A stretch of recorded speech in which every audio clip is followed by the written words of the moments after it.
Is the regulatory and the policy framework structure of higher education in India.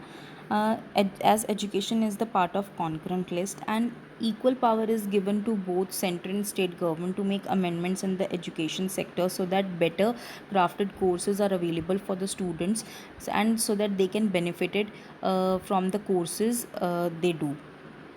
So central government has its own Ministry of Human Resources and Development that deals in the education sector, and MHRD has its own regulatory bodies such as UGC and AICTE that takes care of the all the educational higher educational institutions in India, and the higher educational institutions in India, as you can see the dotted line, they get its accreditation, यानी जिसका मतलब accreditation मतलब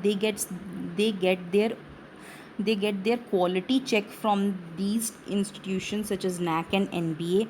And the state has its Department of Council of Higher and Technical Education that take care of the state universities that are providing courses in the various colleges, in the state colleges or the state universities of a particular state. So the regulatory bodies are UGC, that is Universities Grant Commission, and the All India Council for Technical Education, and we will be learning about them one by one. So universities grant commission, see, universities grant commission is the most important topic of higher education in India, as many questions are expected from this part, and you should make a short note so that on the day of exam you can and by revising that particular short note you can get all the important aspects of UGC, because many number of short questions are expected from this UGC topic. So Universities Grant Commission came into existence on 28th December 1953, and it governs the universities in India. It takes care of all the universities that are in India, and has how they are performing, what type of courses what type of courses they are including in their course in their syllabus, and the courses what type of courses they being conducted in the university or in the colleges. The main function of university UGC the main function of Universities Grant Commission are coordination, determination, and maintenance of standard in the university. See, major aim of Universities Grant Commission is to coordinate among the colleges, with coordination among the colleges, determination that they have given particular courses, and this particular course leads to this betterment of the student who is doing that course, and the maintenance of standard of the university, as a particular standard is to be maintained by the university, that a particular criteria is required to get enrolled in a certain course. It is acts as a commendatory body. Commendatory bodies, it means that it acts as a approval giving commission or approval giving body for the various type of courses that a university or a college has started. See, if a university or a college has certain kind of course that is approved by the UGC, then it surely have a major influence upon the students they are doing, because that is being approved by the UGC. It has a certified standard, it has a certified name, and it has a certified approval from a big institute, big committee, and they cannot be de-recognized your particular course. See, UGC do not have the power to establish or de-recognize a university. UGC cannot establish any university or college. They cannot de-recognize any university or college. They only helps you maintaining standards of the universities or the college that are in India. The UGC comprises of chairperson, a vice chairman, 10 other members appointed by the central government, and the secretary as its executive head. It functions from Delhi. The main head office of the UGC is at New Delhi, and the 7 regional offices are located in Bangalore, Bhopal, Guwahati, Hyderabad, Kolkata, Pune, and Delhi. The first chairman of UGC was Dr. C.D. Deshmukh. UGC has implemented numerous schemes aiming at improving the quality of higher education, such as universities with potential excellence. They can certain university or college can get the status of UPE, that is universities with potential excellence. Then certain college can get CPE status, that is college with potential excellence. Then CPE PEA, that is center with potential excellence in a particular area. Some universities had some kind of specialization in particular field. They can come under this category, SAP, that is special assistant programs, specially assistance that they can give if they can give they can give scholarships to special type of students who perform excellent in the course, or who has stopped in the university.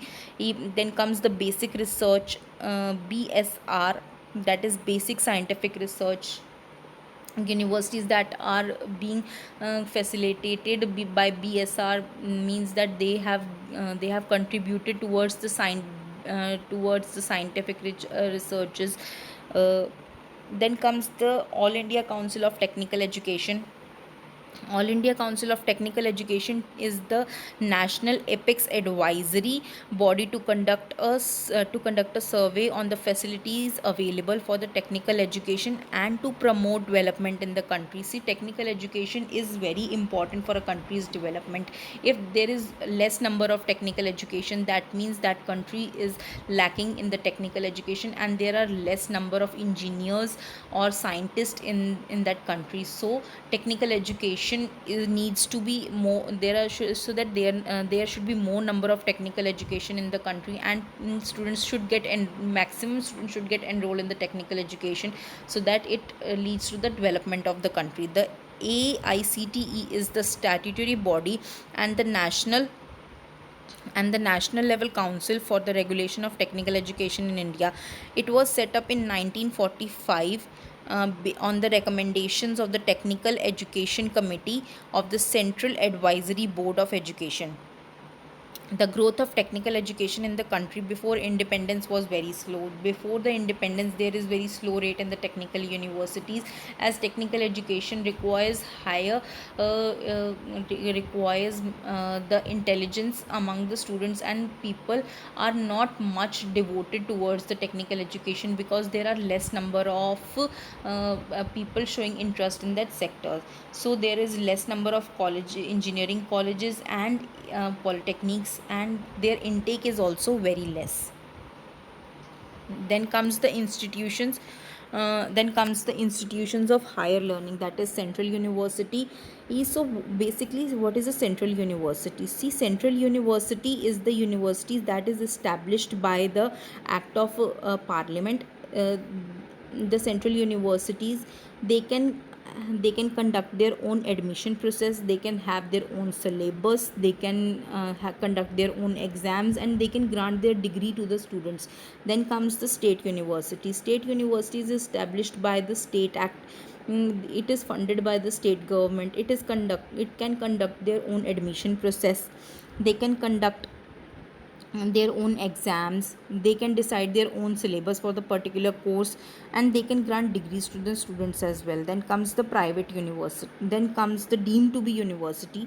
The deemed to be university is the special performing institutions that has been declared by the central government. Some institutions that have a special performance capacity are declared as a deemed to be university by the central government, according to a proper review conducted by the UGC. It includes BITS Pilani, it includes BITS and IISc.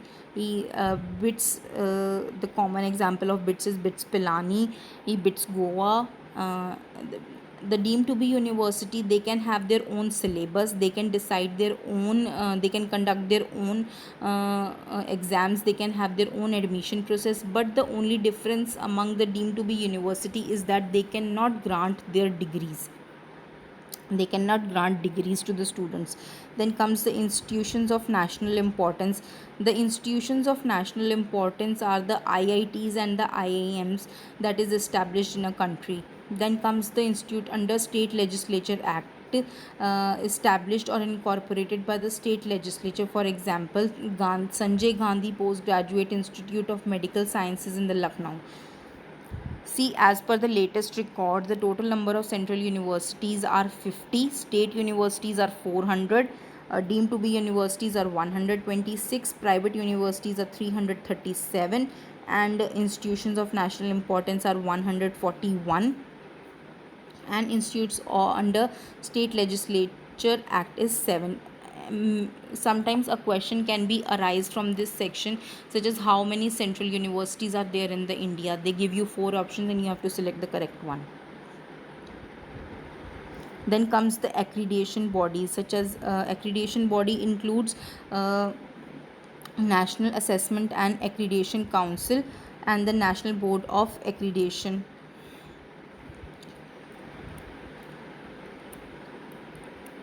The NAC. So, what is NAC is established in 1994 as an autonomous institution by the UGC with its headquarter in Bangalore and Karnataka. See, it is established by UGC. It is an autonomous institution which is it is established as an autonomous institution by the UGC. The mandate of NAC includes making quality assurance as an integral part of the functioning of higher education. See, higher education institutions cannot flourish until and unless they have a quality assurance check from time to time.